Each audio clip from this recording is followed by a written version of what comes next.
agartan yookiin immoo warra hojjettoonnummaa mootummaatu kamiyyuu haa ta'u yoon fi kaa agartan taatanii yeroo obboleeyyan keenya hawaasni bikka sanitti diinaan kadhahamu ta'e obboleeyyan keessanii maaliif itti dirmachuu dhabdan yoon fi itti dirmachuutti hin jiraanne itti dirmachuu maaltu isin dhorka maaliif yoon fi humna keessanii ol ka ta'u ta'e hawaasa fiyyaamtanii hawaasa biyya keessaatii fi hawaasa biyya alallee fiyyaamtanii gargaarsa akkanaatu nu barbaachisaa gargaarsa akkanaa feenaa jettanii hawaasa walitti maaliif hin daamne beeka arra aangoon arraan tana jirtu tun boru bakka san hin jirtu immoo bikka arra jirtan kanatti ummata akkanatti qawween xiyyiitiin dhumaa silattuu viidiyoon biyyaa bikka adda addatti maxxanuu jiran ni agartan ustaaz Hamzaanis reefuun tana jee jira maal akka isaan raawwachuu jiran obboleeyyan keenya kadiiraa akkam akka isaan godhu jiran dubartoota akkam akka godhu jiran kun diinummaa diinaa oliiti namni wanni irraa dhumaa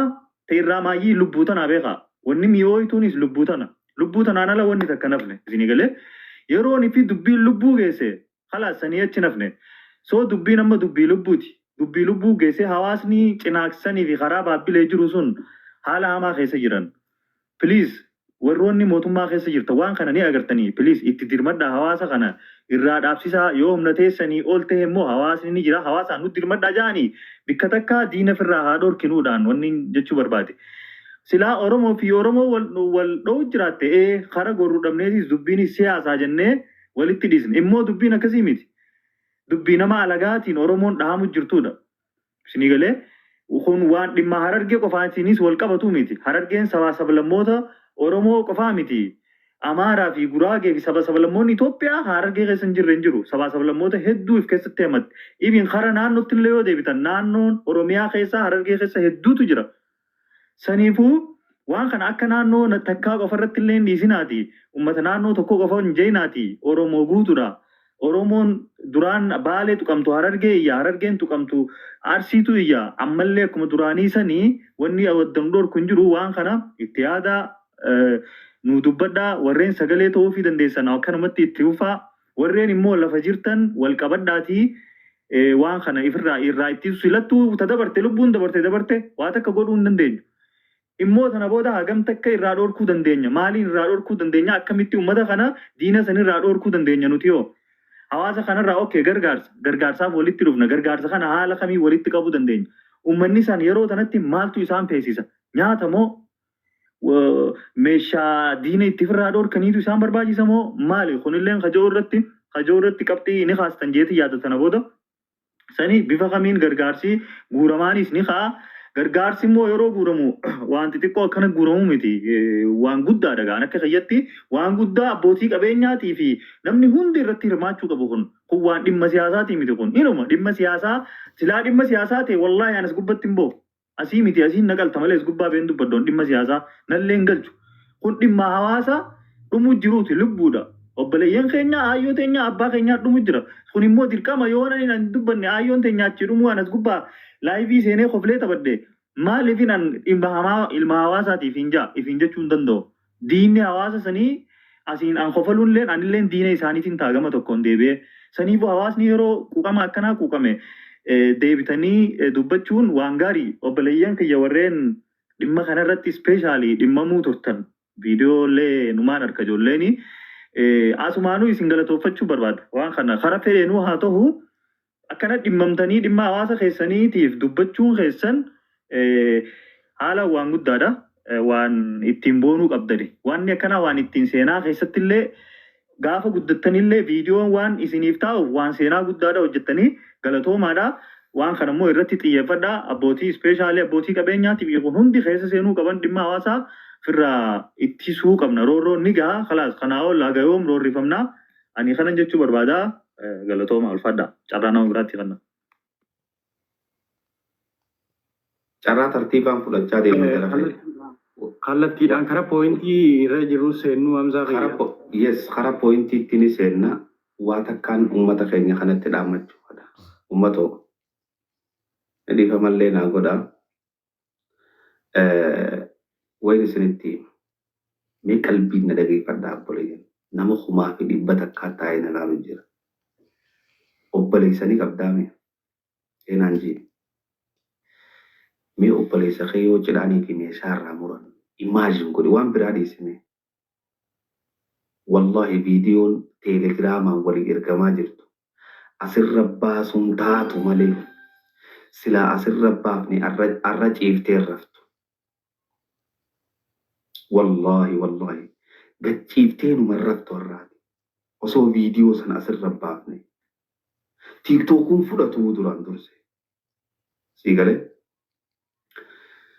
cidhaanii cidhamu jira dhiiraa beeki obboleessa kee ilma kee kabiraa asirratti himuun nun barbaachisu yaa Oromooti mee waan goota yoo dhabdan waan biraan godhina ta'aa isinummaan teessaniin wajjin taa'uun kunuu sagalee bar namni hoggaanii fi hiriira bahu arra bar hiriira bahu jechuun lafa qofa irratti miti bar jedhafi online irrattis yoo ati waan kannattuu hin qabne namni telefoona harkaan qabatee na laalu jiru kun bar keessa keessa homaas hin jiraniini ati teessee taaptaabii nuu godhuun kee kun nuuf faayidaadha nama biraati nuuf fida vaayiraal mana kanaati baasa sii galee tanaaf si feena yaa Oromooti maallaqa qofa na gaafatan jetteen fiigin siibuu arkutti hin jirru siin nu arku jira sii galee tanaaf arra wanni nuti barbaannu obboleeyyan keenya kan gartee garii harki cabee garii miilli cabee garii lapheesaa keessaa rasaasnii bakka ta'e hakkamamu dhabee achii fuudhaniiti karaa haraniin fiigan jira kee afaan jara sanii ta'eetiin isinitti haasa'u jira gurra naa kannaa qalbii naa kannaa tanaaf as taa'u jirraa mee obbolummaa namummaatiin si qaba dura obbolummaa namummaa nama rabbiin wajji godhee waliin nu uumuudhaaf takkaffaa lammaffaa oromummaaniin si qaba feetu kiristaana ta'e feetu waaqeffataa ta'e feetu jinnii ta'e namummaaniin si qaba takkaa nama waaqabeen beeku beeke sadaffaa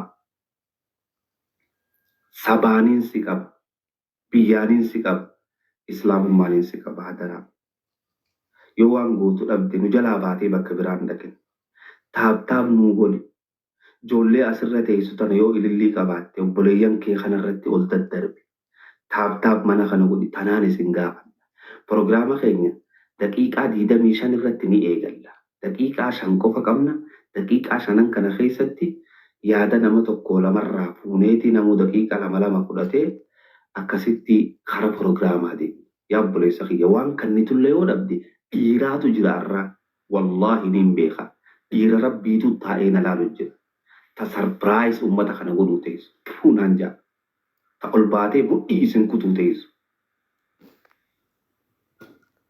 dhiiraatu taa'ee waan kana laalu jira beeka obboleessa kiyya dhiira saba fiitiif quuqamtu dhiira namummaa qabdu mee dhiirti tun eenyuun waliin barraa na jalaan fiigin wal barrame waliigallee jara keenya kanaafuu yaada namatti aanuuf hin kanna itti naa deemaa jirte Uguta ka dubbadhu ta'e kuma takkaan dubbadha. dubbadhu abeebi Biyyeen kiyya jabaatu gartee naan marsee jira waan taateef isaan irratti haasawaa dheeraa haasawuu hin barbaadu. Jara keenya wanti isin jechuu barbaade nama 2,200 jira jira. Namni kun duraan kophatti jaalibsaa jira jira, kophatti annee jira jira, kophatti alaksii jira jira, kophatti zambee jira jira. Kophatti gartee bakka bakkatti hordoftoota isaanii jira jiran. Har'a ammoo nu hundinuu bakka takka jirra waan taateef bakka tana akka isin hin deemne abdii guutuun qaba. Ta lammaffaa ammaas yeroo deeggarsa kana goonu teenyee rakkoo qofanaa sun jidduutti rilaaksii godhuun ni jirti. Wal bashannansiisuu wal taphachiisuun ni jirti. Yeroon ammoo biyya addunyaa tana waladdaa warri amma weestarnii jiru sa'a amma dura ganaa hojii irraa manatti hin galle keenya ammoo xiqqoo dadhabaa jira. Keenyallee hin gartee if jajjabeessaa warri waan cicciniin tan qabdan illee akka zammaanoo kana shaachaa haraa caqasee illee dabalachaa akkasii deeggarsa kanarraa deeggarsi xiqqii deeggarsi zamaanoon isin mirqaana keenya hundi mirqaanu jira beeka. Islaamzaa mirqaanu qabu.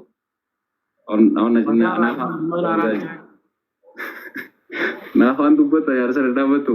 Mawur baaqanaa turbar. Gamza, ifu mana goda. Nafaan yee warjaahe.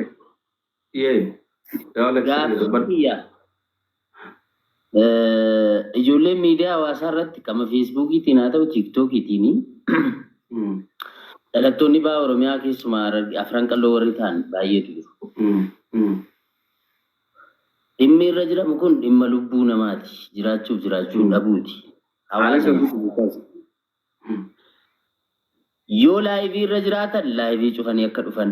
Yoo laayivii irra hin jiraanne itti bilbilamee akka dhufan gochuudha dirqama. Kanaan ala osoo waa'ee uummata kanaatti hin seeniniin dura jarri maal caalaniiti? Boru bar ani intala argeeti ani ilmaa argeeti jedhanii of himachuudhaaf deemu. Laal toltus baddus fira ofii maatii ofii caala kan namatti aanu hin jiru abadan hanga fedhe haa ta'u malee. Haati kee hangam takka hiyyeessa taatullee dhabduu taatullee sin balaaleffattu ofirraa achi sin dhiibdu sin gattu. Boru gaafa rakkoo harargee jalatti baqatan. Gaafa cinqii wayii dhufe ajandaa wayii miidiyaa kanarraa ka'e. Jarri sun yoo laayivii irra jiraatan laayivii cufanii akka dhufan dhimma lubbuuti itti bilbilaa. Yoo hin jirre kaayii seen hirriba irrallee yoo jiraatan. Sigaleera dhimmaadhaaf abbaa keenyaa dhimma maatii keenyaa haasaa jira argattanii dhiifama yoo hin dogoggore. Alexii keenya waan sirrii kaasee Alexii asirratti waan takkaan dabaloo isaa zaqa yogola mallee dubbadde waan fardii waan taateef hin dubbadde keessaan illee waan naaf ergame.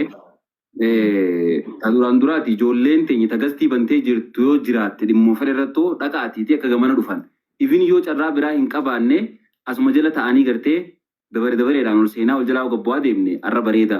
Malee bakka biraa teenyee gartee tapha biraatiif hanjima biraa hogoonu taate jarana sirrii miti dhimma lubbuutiif dhimma lafateenyaa lafeeraa dubbachaa jira waan taate.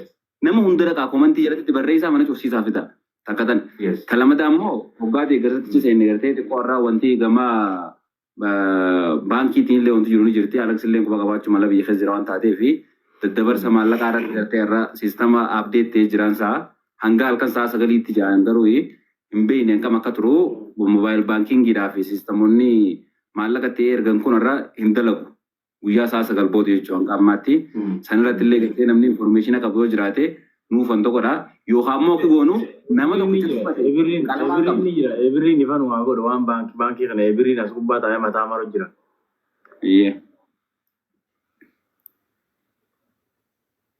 Dilamaan hojjenne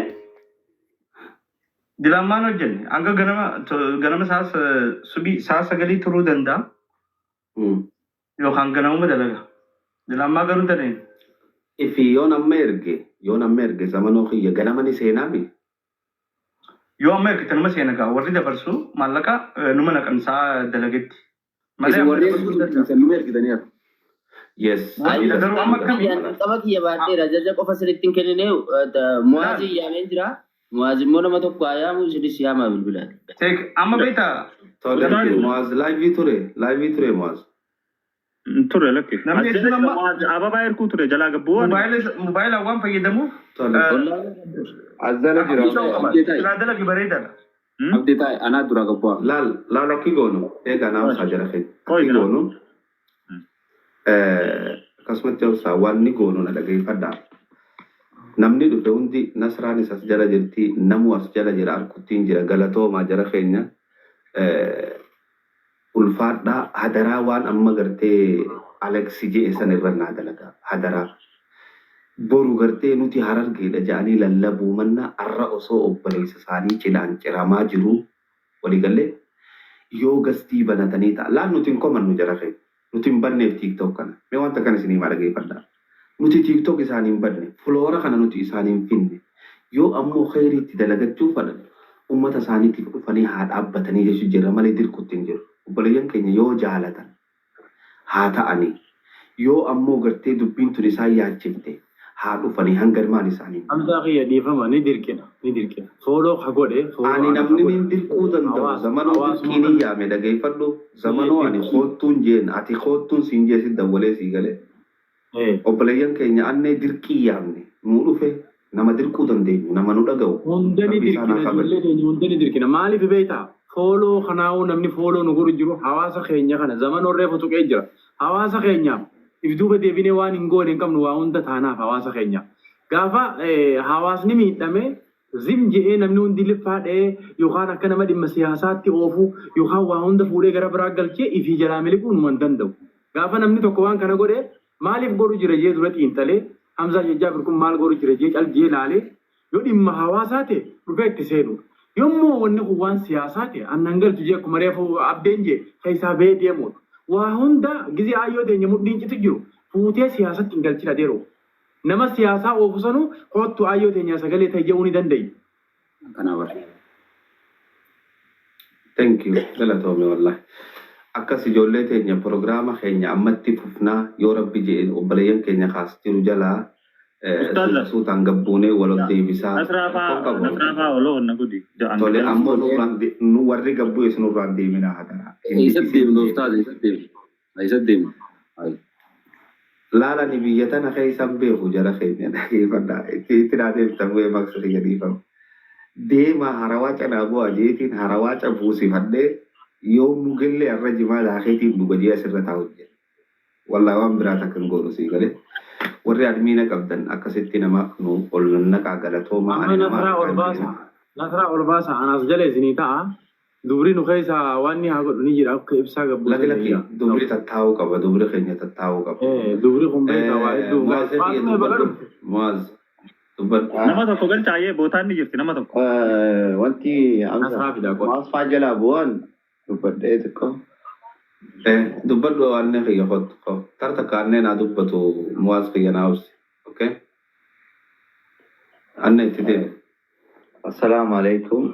Obboleeyyan kiyya warra asirra jirtan warra amantaa garaagaraa qabnus ashaba akkam jirtan nagee qabdanii.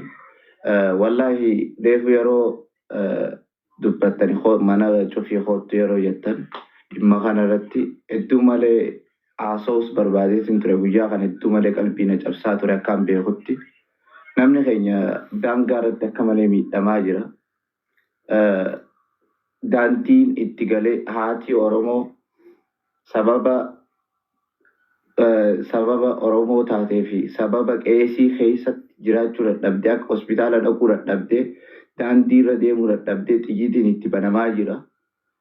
Waan takka malee dhiirtii dargaggoon Oromoo daangaa Oromiyaa irratti du'aa jira. Amma deengada cinaaksaniin dhaqa yeroo hin jiru daandiin dhaqee miskiinaaf qoonqootti geessuun dadhabe. Haruma dhabee jechuudha. Sadarkaa kana hawaasni keenya mudate warri waa bulchan warri hoggonsarra jiru hawaasni kun wanni gibira kafaluuf akka hawaasni kun tiifamuuti malee caluma jennee akka bara duriitti miidhamaa oolu hin dhaqqabu.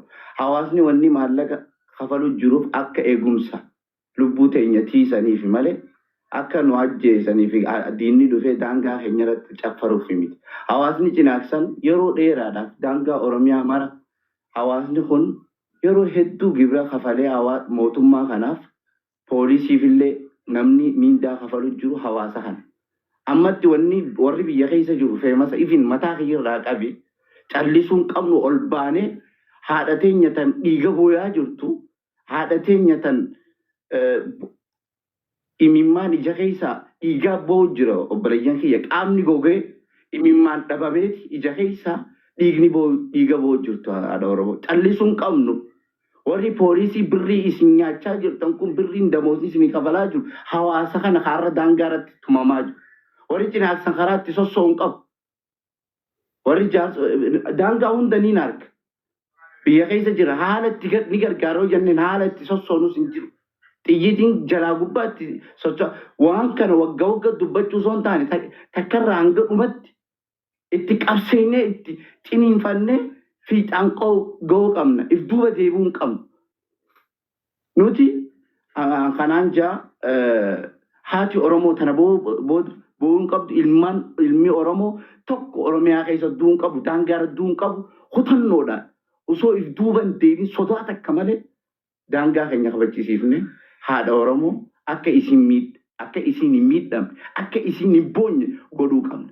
Fakkeessuu hin qabnu. Hooggansii har'a biyya bulchaa jiru wanni irratti qabseenee lubbuu teenyaan akka inni horsii godhuun godhe akka daangaan Oromoo kabajamuufi mala akka haati Oromoo dhiiga boochi imimmaan dhabdee qonqoo keessa qe'ee mana tokkoo keessa wallaahi biddeenni tokko hin jiruudha. Waan himanii miti biddeenni tokko hin jiru namni obseetuma har'a nyaatee guyyaa sadii booda nyaachuu jira. Kanaafuu fakkeessuu dhiifne hawaasuma akkana beelawaa jiru gibira kafalaa jira. Kanaafuu poolisiin biyya tana keessa jirtan hawaasa keessaniif yoon tumsine diinarraa hawaasa keessan yoon dhorkine hawaasni nu firaan ni dhorka.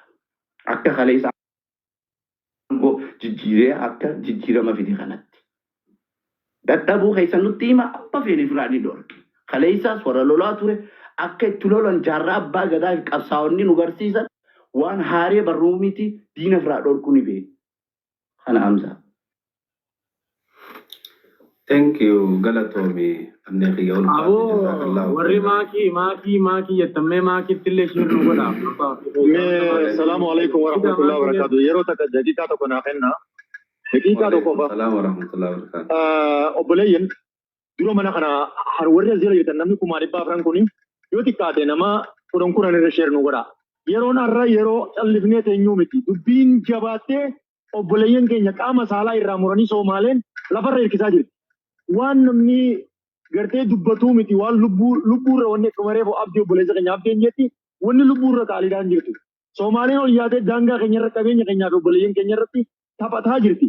Wanni isiniin jechuu barbaadu namni as jala jirtan kuni Hararge hin jenne, Arsi hin jenne, Jimma hin jenne, Oromoon kutaa Oromoo hunda keessa jirtan nuti obboleeyyan keessanii daangaarraa Soomaaleen akka malee nu godhaa jirti. Sheer nu godhaa nama hunda biraan nu ga'a. Dirmachuun kuni yaaminsi kun Oromoo kutaa kudha takkaa isin hunda bire nuti gaafa Oromoon kutaan takka miidhamte irraa nafnu foon keenyaan miidhamne jennee wajjin horiina. Nuti sarara rakkoon bakka maleedhaan nu qabdee rakkoo ajaa'ibaatiin rakkoo lubbuuti harkaa nu qaba.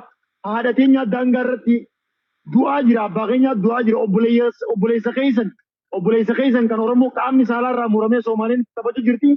Sheer nu godha namni sagalee qabdan